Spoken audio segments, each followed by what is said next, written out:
Dear listeners, welcome back to Chapter 2 of the enthralling tale of Oliver the Time-Traveling Boy.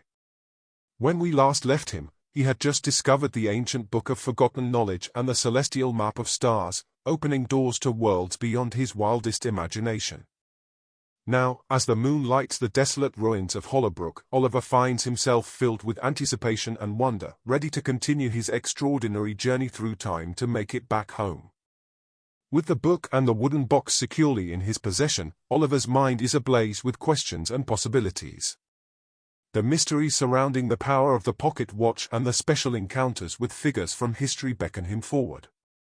The village of Hollowbrook stands silent, holding its secrets close, and Oliver is determined to seek the answers he so fervently seeks. So, without further ado, let us step right back into the heart of the tale, as Oliver embarks on a new day of adventure and exploration.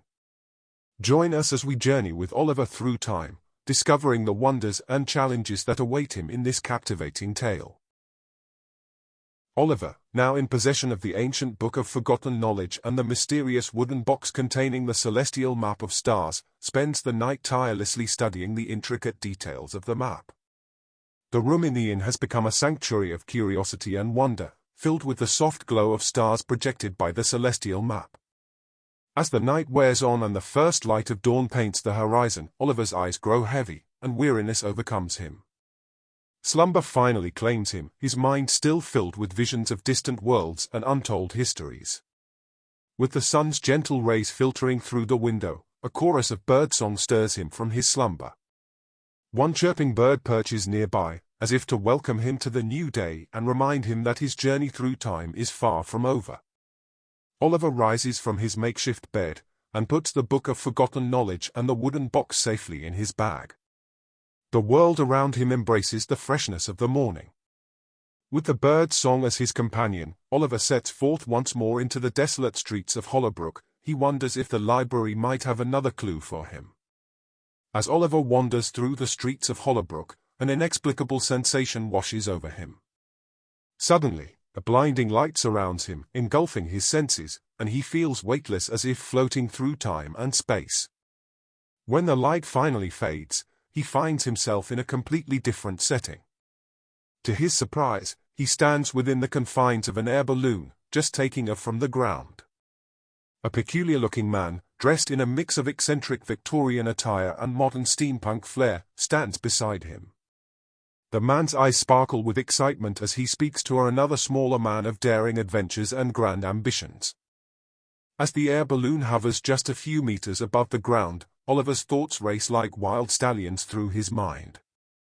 The gentle swaying of the basket and the proximity of the earth below create a whirlwind of uncertainty and contemplation. In the midst of this precarious situation, Oliver's heart beats with a mixture of exhilaration and trepidation. He gazes down at the ground, so tantalizingly close, and wonders if it might be safer for him to make a daring leap from the basket. The rush of wind against his cheeks and the adrenaline coursing through his veins intensify his inner turmoil. He ponders the pros and cons of his options, to remain within the basket or to take a leap. As he contemplates his next move, the world around him seems to slow down. Ultimately, as the air balloon continues its gentle rise, Oliver decides it is better to stay on board and not take the risk to break a leg or something else.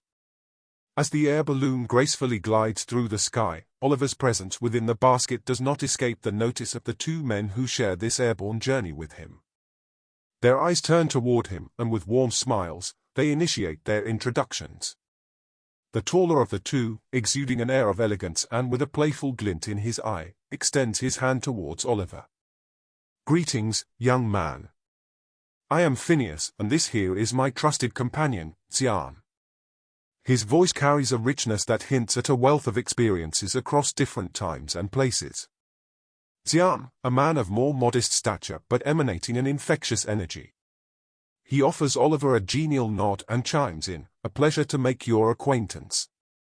Oliver, slightly taken aback by the unexpected introduction, manages a shy smile and reciprocates with a nod of his own. He is instantly captivated by the magnetic presence of these two men, who seem to embody a spirit of adventure and an aura of mystery.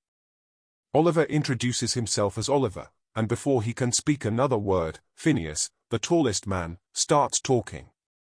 "Ah, my young friend, you've stumbled into quite the journey," the peculiar man exclaims while they are rising in the air, his voice filled with infectious enthusiasm. "We are traveling around the world in 80 days.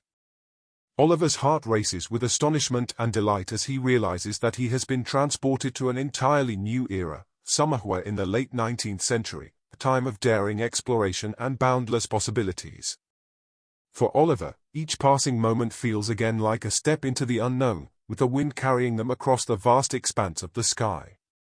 As the air balloon glides gracefully through the clouds, Oliver can't help but marvel at the awe-inspiring turn his adventure has taken again.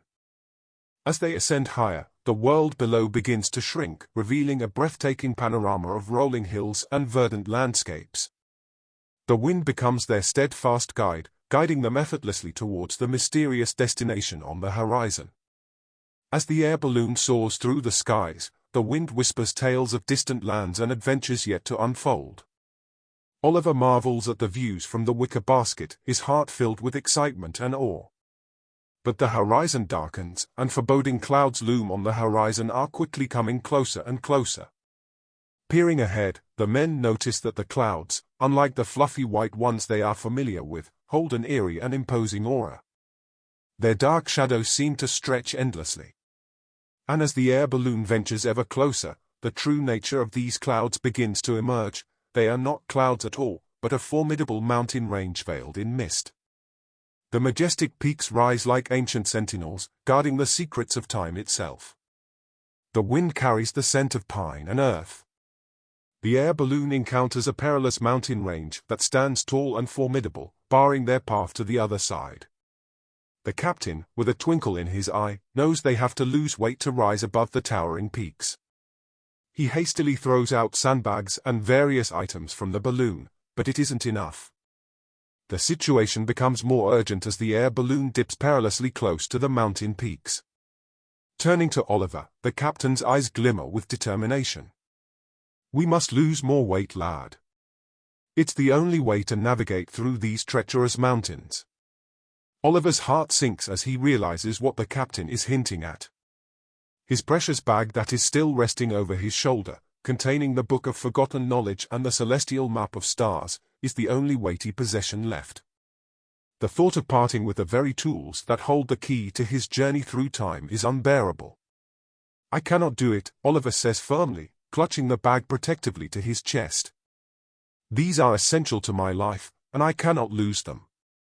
The captain's brow furrows, torn between the necessity of lightening the load and understanding the significance of Oliver's belongings. The air balloon dips perilously close to the mountain peaks, and the urgency of the situation intensifies. After the captain of the balloon throws the last sandbag overboard, the air balloon continues its ascent. They are weaving through the first mountain passes with remarkable ease, as if the wind knows the way. Sunlight dances through breaks in the clouds, casting fleeting rays upon the rugged slopes and emerald valleys below. Oliver wipes the sweat of his forehead and is struck by the sheer majesty of this hidden world, a place untouched by the passage of time. As they venture deeper into the heart of the mountain range, the wind's embrace becomes invigorating, filling Oliver's lungs with a sense of freedom and possibility.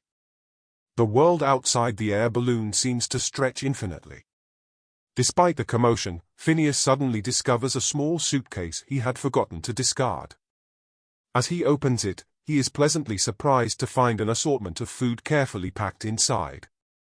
It seems that in the rush of throwing things overboard, he had unknowingly left this last little suitcase behind. Xian lays out a cloth in the balloon's basket and arranges the food neatly.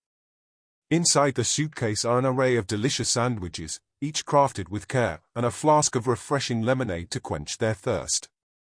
With their worries momentarily forgotten, they savor the taste of each bite and sip, savoring the flavors that seem even more delightful amidst the grandeur of their aerial adventure. During the meal, Phineas shares fascinating tales of his past journeys, and Oliver listens with rapt attention. Having crossed the mountain range without any problems, Oliver and the two men now find themselves soaring above vast, flat lands. The once daunting peaks are now a distant memory, and the air balloon glides smoothly over the serene landscape below. As evening begins to descend, a magnificent scene unfolds before them. The sky is painted with hues of orange, pink, and gold as the sun descends below the horizon, casting a warm, glowing light over the world. The red sun dips lower and lower, and its radiance bathes the surroundings in a soft, ethereal glow. Oliver, Phineas, and Xian watch in awe, as the colors of the sky blend and shift, creating a breathtaking display of nature's beauty. The last rays of daylight dance upon the tranquil terrain, casting long shadows that stretch across the flat land like gentle fingers reaching out to embrace the night. With each passing moment, the world beneath them transitions from daylight to dusk, and the stars begin to twinkle in the gradually darkening sky. The air is calm and still, and there is a sense of great tranquility. The darkness brings a sense of wonder and mystery, and Oliver gazes up at the vast expanse of stars, marveling at the infinite possibilities that seem to stretch beyond the reaches of the universe. In the tranquil embrace of the night, a deep sense of peace and contentment settles upon them. They continue their journey, guided by the stars and the wind. The vastness of the world below and the splendor of the night sky above fill Oliver with a profound appreciation for the wonders of nature. As the night passes, the darkness gradually gives way to the soft hues of dawn. Dear listeners, as we are parting ways with Oliver in this first part of the second chapter, we want to express our heartfelt gratitude for joining us on this captivating adventure. Please do like and subscribe because your presence and enthusiasm make this journey all the more special. For now, we say goodbye to Oliver, but not farewell. Until we meet again in the next episode of his incredible saga, may your own journeys be filled with wonder and excitement. Thank you for listening, dear listeners. Take care. Until next time.